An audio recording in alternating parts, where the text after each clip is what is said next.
서해의 평화연평도. 이른 아침 인천항 연안여객터미널은 이미 섬으로 떠나려는 사람들로 활기가 넘쳤습니다. 이번 여행의 목적지는 연평도입니다. 대이작도나 자월도처럼 친숙한 관광지라기보다는 뉴스 속보에서 더 자주 접했던 긴장감이 감도는 서해 최전방의 섬입니다. 배는 쾌속선으로 큰데 여객이 별로 없어 전망 좋고 편한 곳으로 골라 타고 2시간 바닷길을 가로질러야 닿을 수 있는 그곳으로 향하는 마음은 여느 여행과는 사뭇 달랐습니다. 배에 몸을 실으니 거대한 엔진 소리와 함께 물살을 가르기 시작했습니다. 창밖을 바라보니 잔잔한 바다 표면이 아침 햇살에 반짝이며 장관을 이루고 있어 여행이 시작되었음을 실감했습니다. 시속 60km가 넘는 속도로 파도를 타고 넘는 쾌속선의 진동은 바다로 향하고 있음을 온몸으로 느끼게 해주었습니다. 작고 평화로운 섬 하나가 모습을 드러냈습니다. 연평도. 섬 전체가 평평하게 뻗어있다 하여 붙여진 이름처럼 멀리서 본 연평도는 바다 위에 누워 있었습니다. 하지만 부두에 발을 내딛는 순간 느껴진 공기는 육지의 그것과는 달랐습니다. 비릿한 바다 내음 섞인 바람 속에는 섬 사람들의 강인한 생명력과 전방 특유의 해병대, 군인들 간의 경례 소리에 강인한 분위기가 있었습니다. 북한 황해도에서 불과 10여 킬로미터 남짓하게 떨어진 거리. 북한과 가까운 이 섬은 단순히 서해의 외딴 섬이 아니라 우리 안보의 최전선을 지탱하는 서해의 심장과도 같은 곳이었습니다. 언덕길이 많은 섬의 특성상 걷는 것이 쉽지만은 않았습니다. 이마에는 땀방울이 맺히고 다리는 금세 피로해졌지만 차를 타고 휙 지나쳤다면 보지 못했을 풍경들로 담벼락 사이에 핀 이름 모를 들꽃, 오래된 집들의 낮은 지붕 걸으면서 바라보는 고즈넉한 바다의 풍경 등 교통의 불편함은 역설적으로 연평도를 가장 느리고 깊게 들여다볼 수 있는 기회를 주었습니다. 걷는 만큼 섬의 이야기가 쌓여가는 기분이었습니다.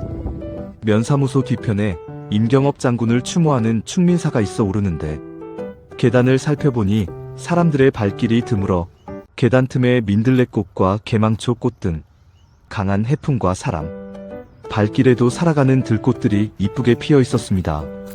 1594년 충주에서 태어나 연평도의 수호신이 된 임경업 장군의 삶을 되짚어 보았습니다. 그는 당시 44년 전 임진왜란에 우리나라를 도와준 명나라에 대한 의리를 중시하고 신흥 세력인 청나라를 경계하는 강직한 성품의 장군이었습니다. 장군의 생애에서 가장 빛나는 순간은 1636년 병자호란, 당시의 백마산성 승전일 것입니다.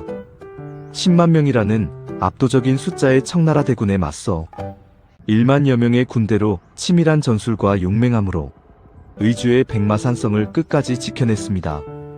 이때 장군은 단순히 성을 지키는 것에 만족하지 않고 한양으로 진격하는 청나라 군대의 후미를 공격하여 전세를 역전시키려는 담대한 계획을 세웠습니다만 조정의 승인을 받아야만 하는 상황에 전령이 청군에 잡히고 인조 조정의 소극적 대응으로 이 전략은 좌절되었습니다. 인조의 항복 소식에 통곡하며 칼을 거두어야 했던 장군의 비통함은 조선이 청나라에 굴복한 뒤에도 복수 의지는 꺾이지 않았습니다. 그는 청나라의 압박을 피해 따르던 군사들과 함께 명나라로 망명하여 끝까지 청에 저항하고자 했습니다. 이 망명길에 잠시 연평도에 머물렀는데 이때 가시나무를 바다에 꽂아 대규모로 조기를 잡는 법을 주민들에게 전수했다는 전설이 내려옵니다. 이는 오늘날 그를 조기잡이의 신으로 모시는 기원이 되었습니다. 하지만 역사는 그에게 평탄한 길을 허락하지 않았습니다. 명나라가 망한 후 청군의 포로로 잡힌 그는 조선으로 송환되었습니다. 당시 권력을 쥐고 있던 김자점은 임경업 장군을 영모로 몰아세웠습니다. 장군은 모진 고문 속에서도 기계를 굽히지 않았으나 결국 53세를 일기로 옥중에서 억울한 죽음을 맞이했습니다. 임경업 장군은 비록 현실 정치에서는 패배하고 비극적으로 생을 마감했지만 백성들은 그를 잊지 않았습니다.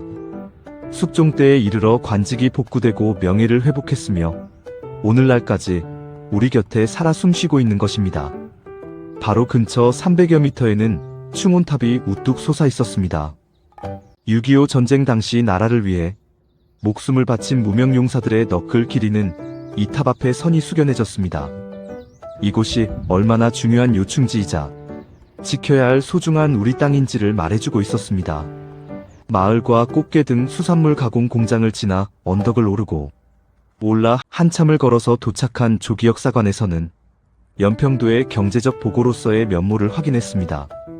장군이 전수한 조기잡이 기술은 수백 년 동안 어민들의 생계를 책임졌고, 어민들은 지금까지도 장군의 사당인 충민사에서 풍어제를 지내며 그 은덕을 기리고 있습니다. 무인의 지혜가 백성들의 배를 채우는 경제적 토대가 되었다는 사실은 연평도가 단순한 전방 기지를 넘어 우리 민족의 풍요를 상징하는 황금어장이었음을 상기시켜 주었습니다. 300여 미터를 가면 평화공원이 나오는데 제1, 2차 연평해전 조형 추모비와 연평 포격전 전사자 위령탑이 세워져 있습니다. 그날의 긴박했던 순간을 기록한 추모비들을 하나하나 살펴보았습니다. 나라를 지켰던 젊은 용사들의 이름을 불러보며 잠시 묵념을 올렸습니다. 연평도 최고의 비경이라 불리는 가래칠기 해변이 한눈에 들어옵니다.